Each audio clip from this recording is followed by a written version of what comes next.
The Earth is an amazing blue planet, covered 75% with water, the essence of life itself. Without water, life would not exist. Water makes our planet unique in our solar system, and the presence of water is what astronomers look for in their search for life on other planets. Like the Earth, the human body is also, on average, 75% water. Without water, none of the processes that support life can exist. While we can go without food for many weeks, we can only live a few days without water. Yet only 2% of the Earth's water is drinkable, and billions of people worldwide don't have access to clean drinking water. In this video, you'll learn a lot about water. You'll also be introduced to Dr. Richard Cohen, MD, a doctor who practices integrative anti-aging medicine and performance sports nutrition. We really don't think too much about water. It's something that comes out of our tap. It's something that's in the ocean. But what I want people to realize is that we are essentially water. Our brain is 90% water. Our blood is 80% water. Our muscles are 70% water. So without water, our bodies cease to exist. Water is the essence of life. Water carries oxygen and nutrients to the cells. Water regulates body temperature. Water helps the body absorb nutrients and convert food to energy. Water protects and cushions vital organs and cushions the joints. Water removes metabolic waste from the cells through the lymphatic system. Without water, life ceases to exist. Water is just water, right? Tap water, filtered water, spring water, well water, bottled water. Some are a little more pure than the rest. Others have more minerals and taste better. You may pay more for the ones from Fiji or France or some glacier in Canada. But water is just water. Or is it? Volumes have been written on the subject, and the truth is, not all water is the same. Where did water come from? Water came from rain, snowflakes, came from streams, underground reservoirs. And what we're learning now, and this is the case with most issues and most, when you go back to how things used to be. So if we look at water, the way it used to be, there are 3 or 4 structural and biochemical differences than what exists today. For most of his life, Nobel Prize winner Henri Coanda studied the water of the Hunza people who lived high in the Himalayan mountains. Natural health practitioner Ariana Nation was also fascinated by the Hunza people and their water. In my research, I discovered that there's a long history of scientific research about water and its healing ability. And this Kangen water has quite a history. It's a long history. And one of the things that fascinated me is the Hunza people and their ability to live 120 to 140 years without the degenerative diseases that we suffer here in the United States and all around the world. Why did the Hunza people live so long? Why were they so healthy?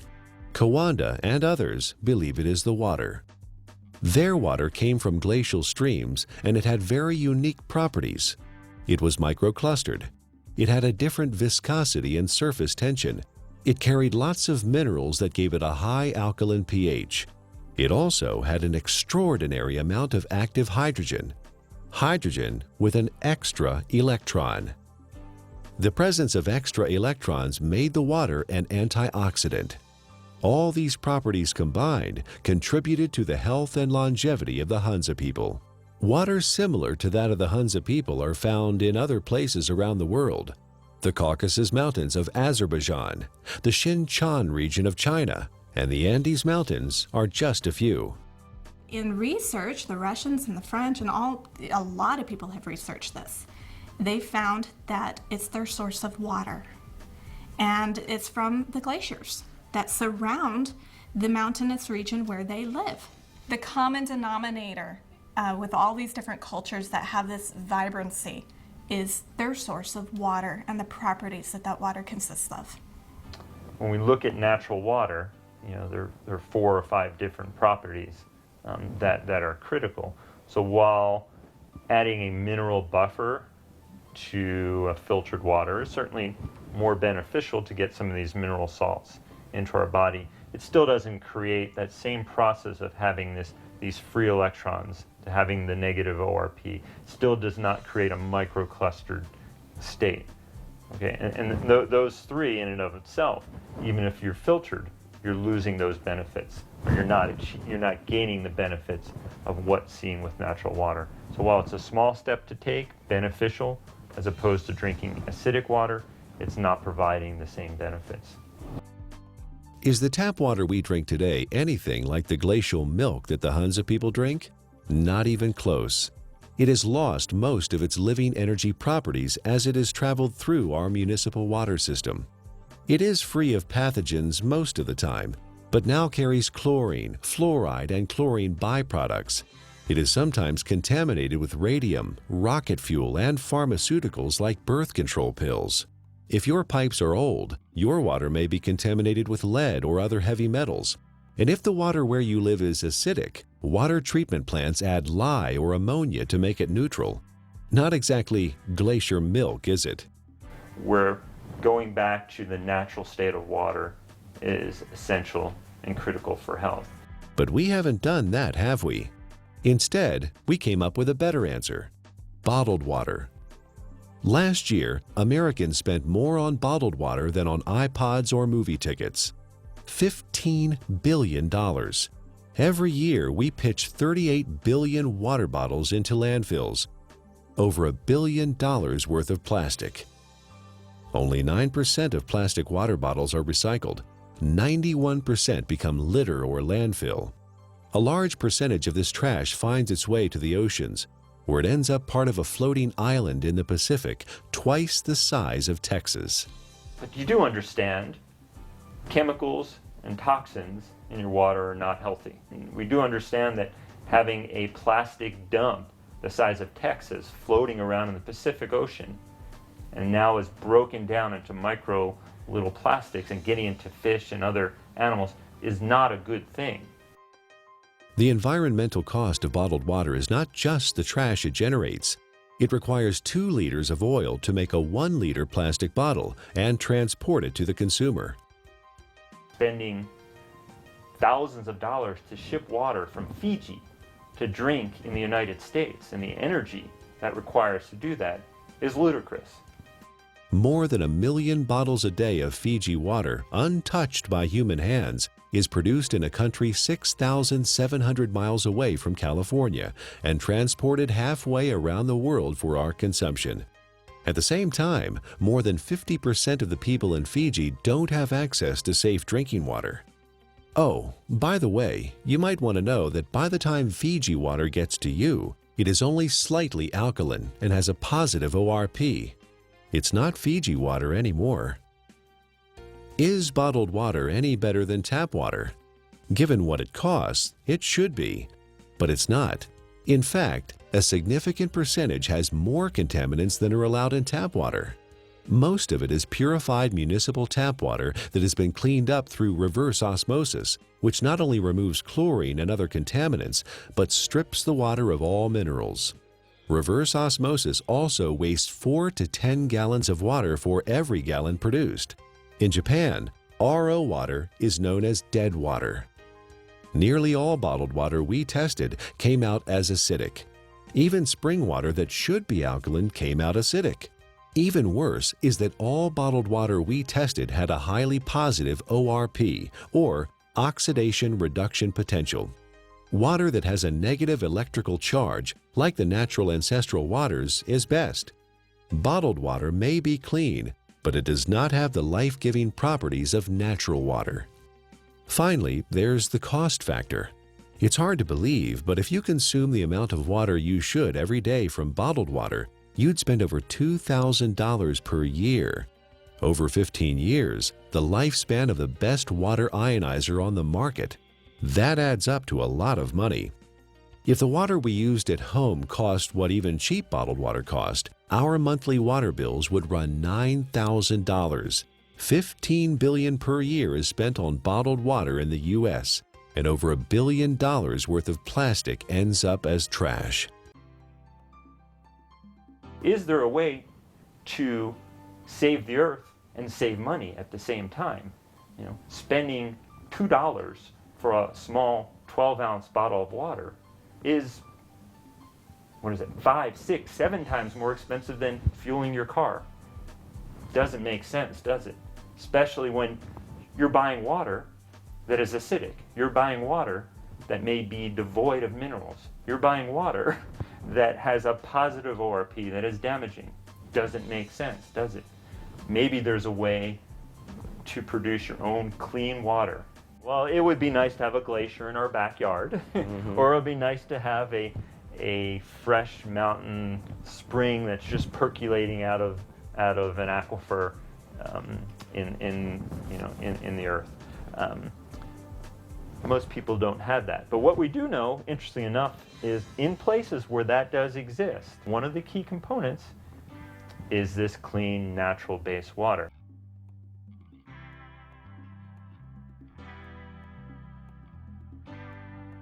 If you care about the earth and your pocketbook and are currently drinking purified bottled tap water, get a carbon filter for your faucet and use a safe, reusable water bottle. However, if you want to improve your health, drinking ionized alkaline Kangen water is a better choice.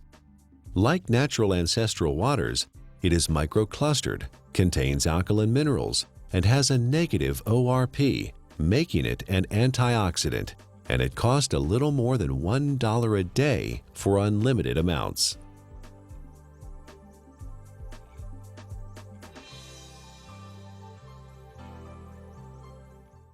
There's no doubt that the U.S. is experiencing a crisis in healthcare. We spend more on healthcare than any other country, but rank just 37th out of 191 in performance.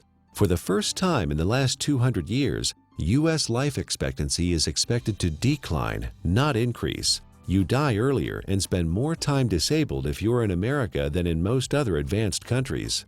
According to the Centers for Disease Control, over 60 million people in the U.S. are obese.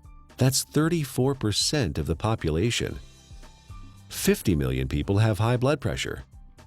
13.5 million people have coronary heart disease, with 1.5 million suffering heart attacks every year. 16 million people have type 2 diabetes. 41 million are pre-diabetic. 95,000 people are diagnosed with colon cancer each year. The solution? A pill for every ill and an ill for every pill. The pharmaceutical industry is a $680 billion giant, and our lifestyle keeps them in business. Eat, drink, and be merry, then call 911 for a surgeon. Fortunately, we are experiencing a paradigm shift, a sea change in how many people view their health, from treatment of symptoms to prevention and optimal wellness, from disease care to health care. Many experts in new medicine or new biology believe that dehydration and chronic acidosis are the underlying causes of many diseases. They believe we are chronically dehydrated on top of being overly acidic due to our modern diet and lifestyle. These two factors combined set the stage for the development of most, if not all, illness. Most people don't believe that dehydration is a problem because they drink fluids, coffee, tea, soda, etc. But chronic dehydration has no obvious symptoms. It's not like the man dying of thirst in the desert, and you can be chronically dehydrated even if you think you are consuming enough fluid. Adequate hydration is critical to how our body functions and heals itself, and water, pure water, is the natural way to stay hydrated. What we need to understand is what is water and what is not water. We as a civilization, or as a modern civilization or modern culture, have begun to think of water as tea, as soda, as milk, as energy drinks, as coffee. It has water or liquid substance to it, but it is not water. Okay? Even what comes out of our tap, and what is in the bottled water. While structurally may be the water molecule, once we understand how water exists in its natural state before modern times, we'll realize that even that is not necessarily the water that our body evolved to exist on. How can one determine if they're drinking enough water is the question. First thing is, if you're thirsty, you're way behind. Okay, that's a clear point. Our thirst mechanism doesn't kick in until we're already slightly dehydrated. So if we wait till we get thirsty, then we are already beginning to become dehydrated and might experience symptoms like not thinking quite as clearly, or beginning to feel fatigued, or muscles may cramp up. May even start to feel hungry. And a lot of times hunger is really a sign of thirst. We are born 95% hydrated. As we grow up, we lose a little more water every year. When we reach middle age, we're about 70% water. In our 60s, maybe 60 to 65%. A steady decline until death when we are just 50% water. There are several signs of chronic dehydration that arise when the body enters survival mode and begins to preserve water for the most vital functions. There are 5 distinct conditions related to chronic dehydration where the body begins to ration water: asthma, allergies, hypertension, constipation, and type 2 diabetes. Symptoms include exhaustion, lack of energy, headaches, skin problems, obesity, and joint pain. Finally, and perhaps most importantly, the acid-alkaline balance of the body is disrupted, leading to chronic low-grade acidosis and a host of modern diseases related to that condition. Don't wait until you're thirsty. Have a glass of ionized water. It's microclustered, alkaline, and contains active hydrogen and bicarbonate buffers. Critical is first thing in the morning, wake up and have a big glass of water. Make sure you drink a big glass of water through the day and see how you feel. It's sometimes incredible, and the effects can be very dramatic because people have never really had clean, natural water.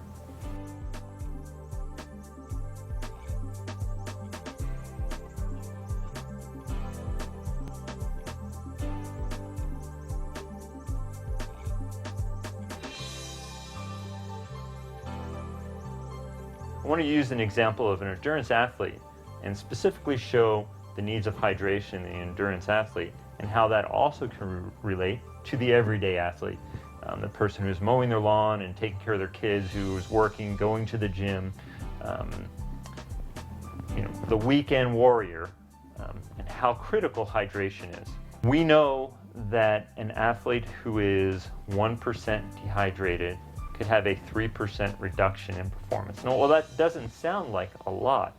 An athlete can spend hours and hours training, and in for example, a 1-hour event, a 3% reduction is almost 2 minutes. And that's the difference between winning or losing a race. One of the most important things you can do is to make sure you have enough fluid the night before. You cannot catch up the same day. When you're dehydrated, you build up lactic acid and you don't clear it. When you're dehydrated, the muscles don't receive the nutrients as effectively. When you're dehydrated, the cells, as we've talked about, don't communicate well with one another. When you're dehydrated, the oxygen carrying capacity of the blood diminishes. So you can see oxygen, energy production, neurological connections between cells are all critical to that endurance as well as the power athlete. Taking that example of the endurance athlete to the everyday person, you can see how you can become fatigued. You can see how your thinking may not be quite as sharp as it needs to be. You can see how hunger could play a role, or you begin to yawn, or your muscles are a little bit tight from sitting in the same place throughout the day. Hydration is critical. It's critical to the athletic endurance performer. It's critical to the everyday endurance athlete who wants to make it from the morning to the night as effectively and efficiently as they possibly can. Alkaline ionized water is a great choice for hydration for competition athletes, recreational athletes, and everyday people because it is microclustered, and the free hydrogen and bicarbonates help neutralize acid buildup and toxins.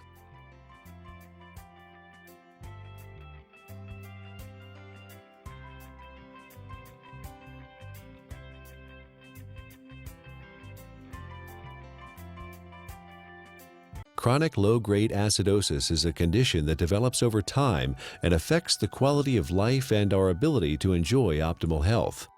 It starts with our diet, acid-forming foods and drinks. Our sedentary lifestyle, poor digestion, and poor elimination add to the problem. The fluids between and within our cells become more acidic.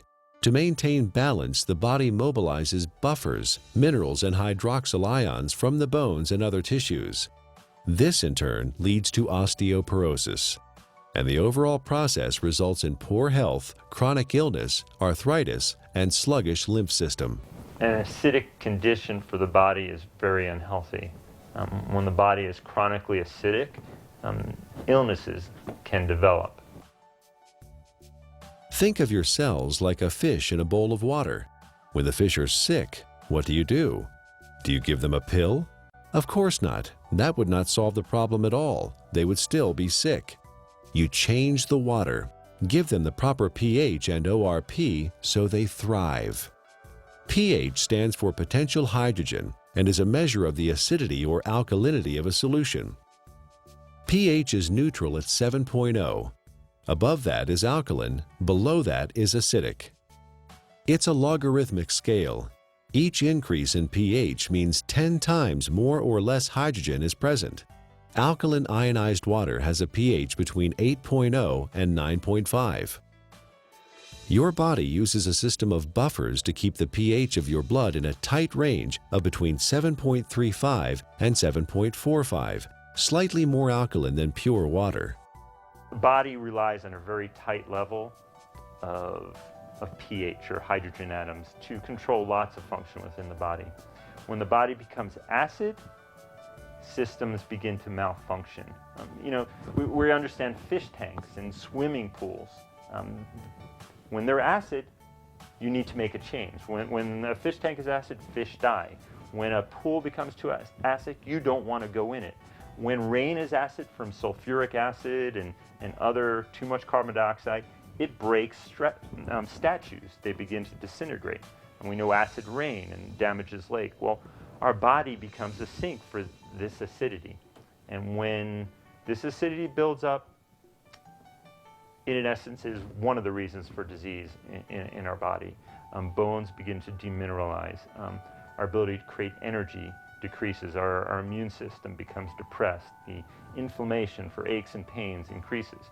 Not a good thing to be acid. Dr. Linda Frassetto has proposed a revolutionary hypothesis that obesity is an evolutionary adaptation. While at one time we were able to metabolize our food and dispose of the normal acid waste through our kidney and liver using the bicarbonate buffer system, the sheer amount of acid waste that the body must handle today has created a problem. In order to protect the internal organs from damage, the body has adapted and now stores acid waste in the fat cells, as well as turning it into cholesterol, uric acid, kidney stones, and other storage forms. In her book, The Chemistry of Success, Dr. Susan Lark describes the effects of chronic low-grade acidosis. First, you tend to tire easily and become fatigued, retain toxins and heavy metals, lack energy to achieve your goals, become more pessimistic, develop chemical sensitivities, experience stiffness and joint pain, brain fog, and chronic fatigue. Several long-term medical problems are due to chronic acidosis: high blood pressure, autoimmune disorders, cancer, heart disease, diabetes, and inflammation.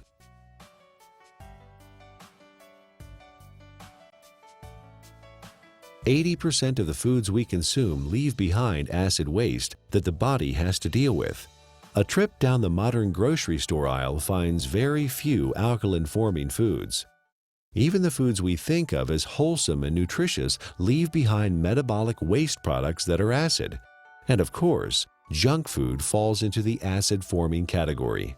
Most of the fluids that people consume today are acid.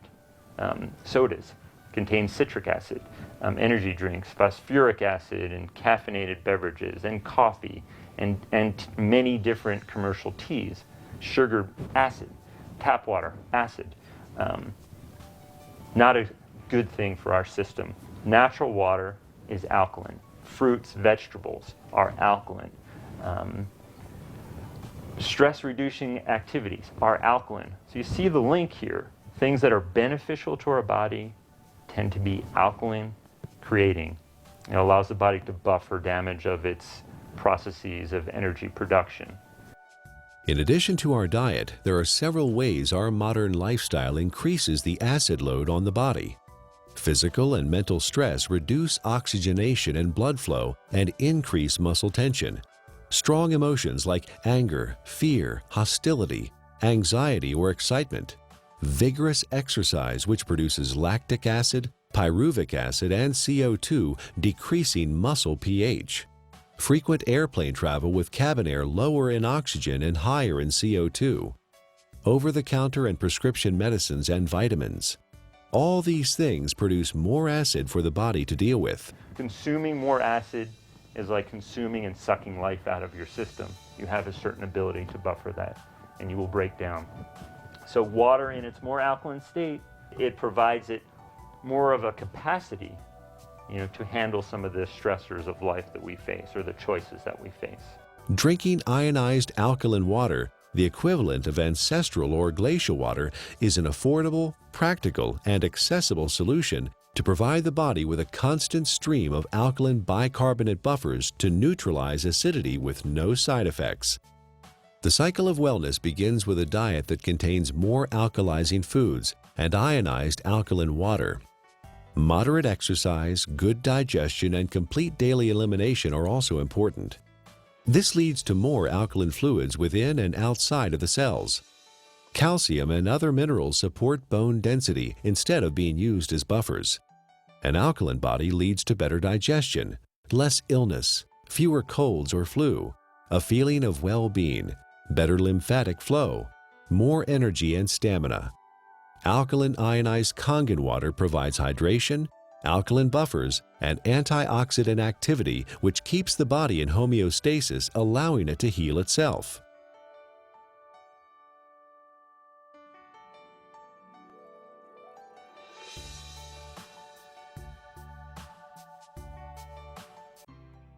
Japanese scientists investigated the Russian research about Hansa water and found that electrolysis could be used to create living water with properties similar to Hansa water. This is now known as functional water, micro water, ionized water, or Kangen water. Kangen is a Japanese word that means return to origin, or in chemistry, reduced, having an extra electron. In the U.S., Kangen water is the trademark of Enagic USA, who market top-of-the-line water ionizers.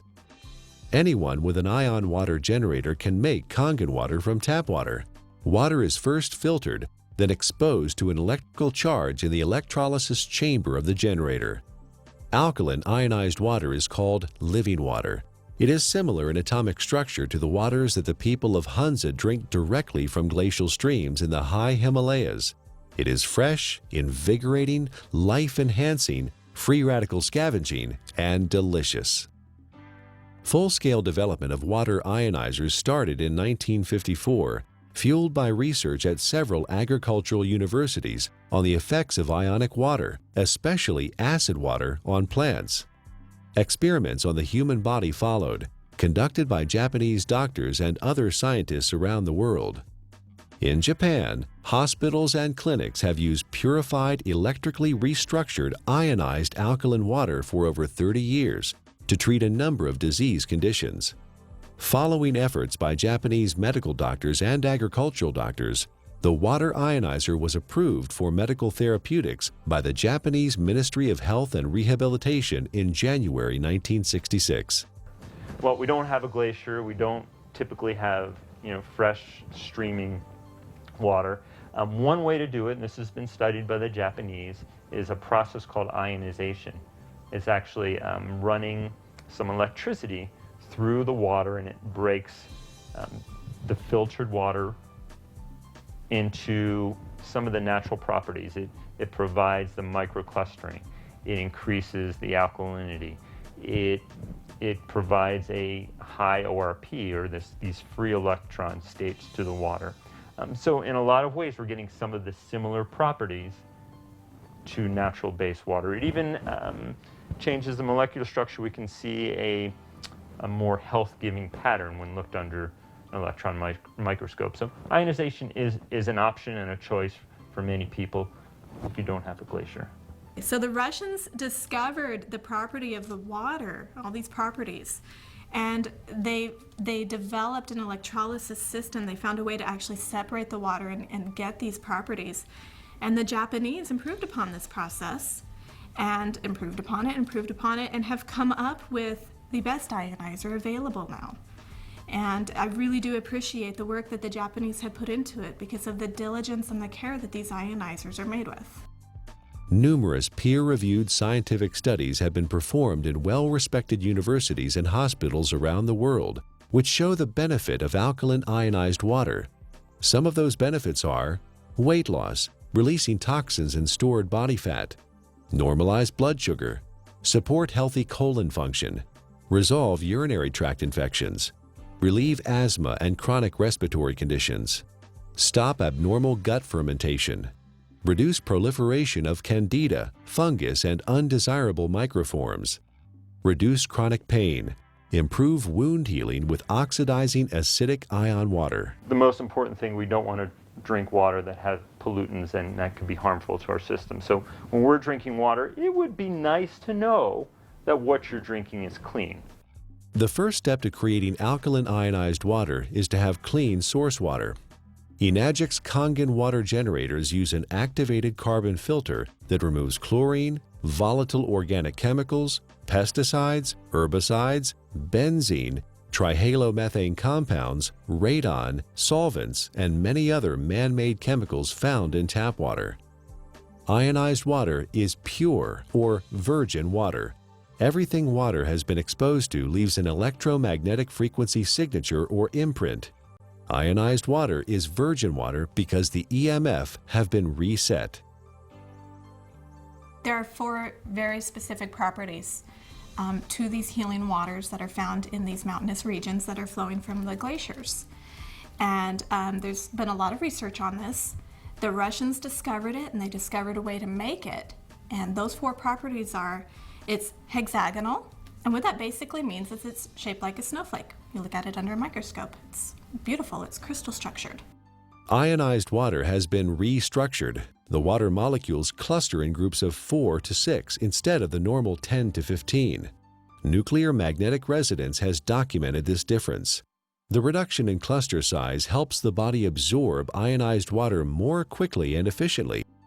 Also microclustered, micro meaning small clusters. It's broken down very small so the body can easily absorb it. It's very bioavailable. It was very alkaline. pHs around 9.5. Some were found at 9.0. So it really helped the body as far as not adding acid waste to the body and helping to keep the body very alkaline. You may hear a term, it's called clustering.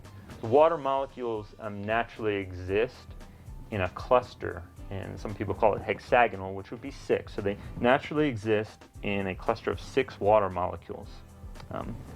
The water as found through taps and commercial water sources is a much larger cluster of water molecules. There are many beneficial properties to that, and it enhances the body's ability to hydrate.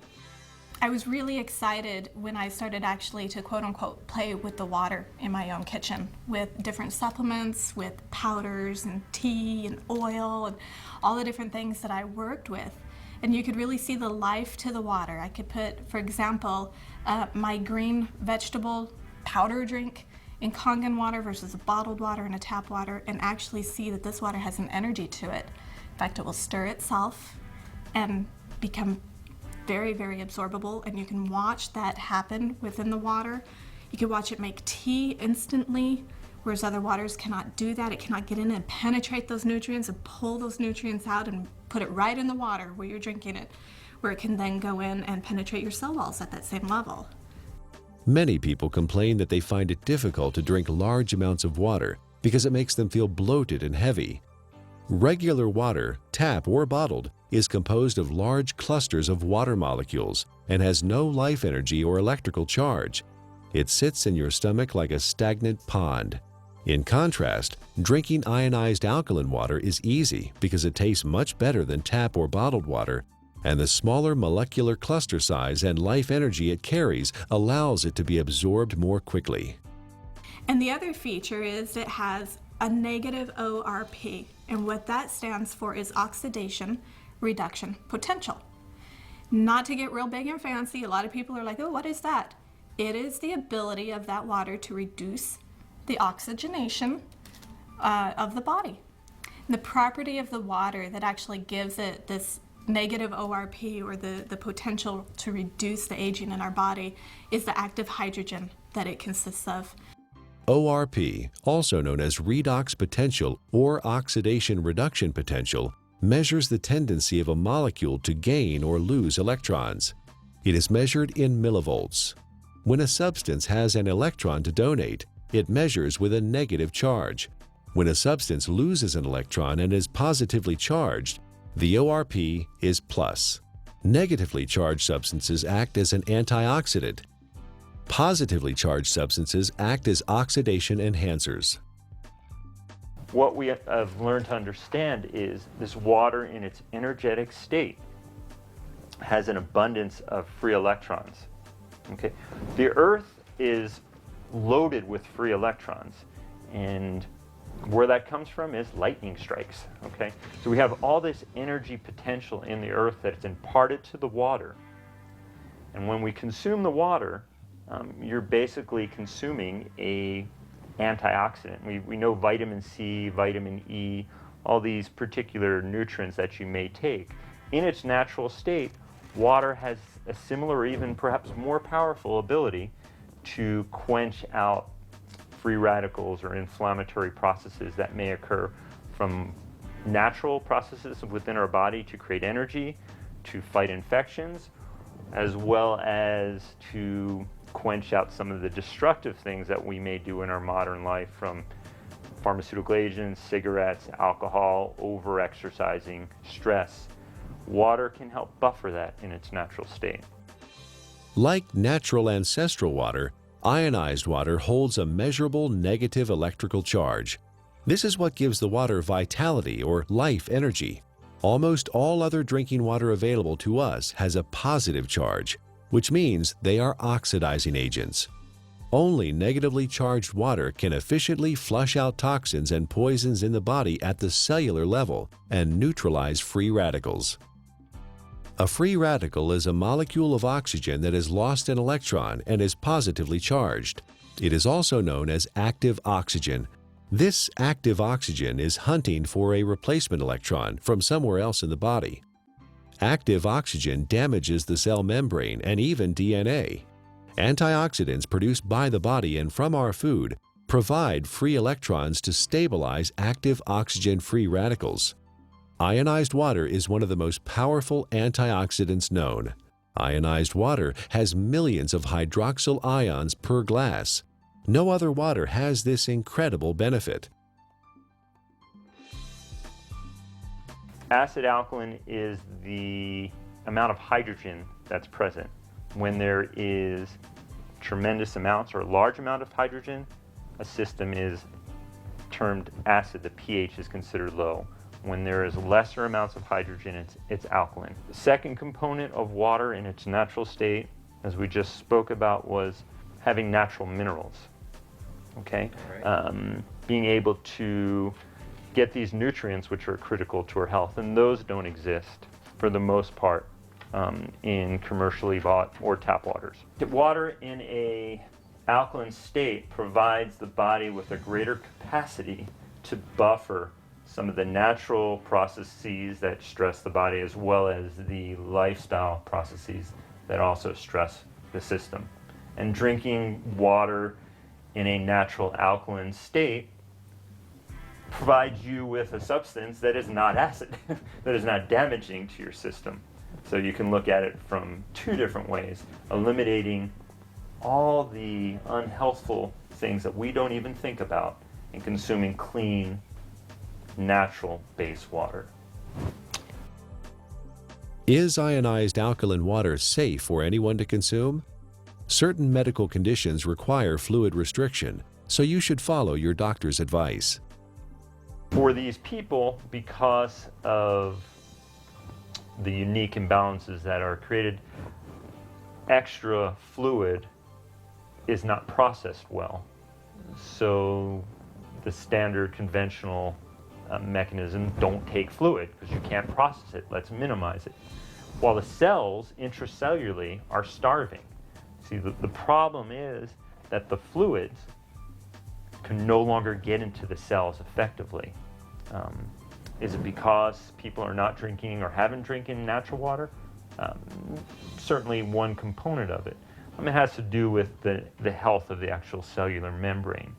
So for these people, well, I don't want to say drink all the water you can, but I think you will find for whatever water that you can, or fluid that you can, by consuming water in a natural state, you may begin to enhance the intracellular component of the water and lessen some of that extracellular water that exists. And in doing so, you may find that your fluid intake may gradually increase, and that would be beneficial. How that helps your ultimate condition, obviously, is an unknown since there's many factors involved. But water in its natural state, microclustered, alkalinized, is going to give you, in essence, the most bang for your buck. Don't waste your fluid on coffee. Don't waste your fluid on energy drinks or sodas. Absolutely not. That's just going to make your condition worse. All water is not created equal. We encourage you to try ionized alkaline natural water. Ask the person who gave you this DVD for a free sample of Kangen water. For references and resources about the topics covered in the DVD, go to ionwatertruths.com.